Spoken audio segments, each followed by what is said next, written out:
برادر یک سوال بود مسئله می تجارت ده. مثلا همین پای افزولایی که مثل نایک و ادیداس کپیه که تایید میکنن. خیلی سوال جواب کردیم از شیخ البانی خوندیم که اجازت نفروختنش. همین مسئله رو شما یک روشن می انداختید برادر با. یعنی این چیزا فریب است، دوبلیکات. بله بله مثلا یک فیرما مهنت میکند، نامی خودش میماند با لباسش یا با هر چیزی که استحصال میکند برند خودش است. یک فیرم دیگر میبیاد و همونه کاپیه میکند، روی بردار میکند و میفروشد. این کار اصلا نادرست است، برای آنکه مهنتی کس است.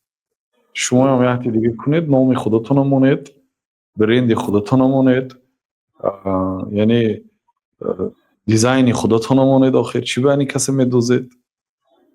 همین چیزهای گرفته فروختن یعنی یه نوعی فریب است. خیلی میدوند آدم ها کمبغلا میدوند که همین اوریجینال نیو، مثلا تلفن هم اوریجینالش هست، فالشیویش هست. مثلا میدوند که همین اوریجینال نه، خیلی برای ارزان بودنش میگیرد. لیکن اگر رفت و همین فیرم یا مثلا ادیداس فروخت سدید، خودی شرکت ادیداس حقیقی آمده شما دستگیر میکند یا نه برای همین کارتون؟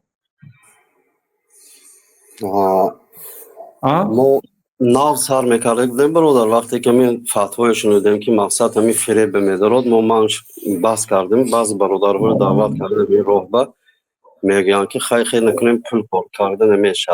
خودشون تصدیق میکنن که فریب در پدوال ها تیار میشه. نادرست است. یعنی هم صفتش نقض نیست، هم از اون یک کسد و اونو سود بمیتین مشکلات ایجاد میشد.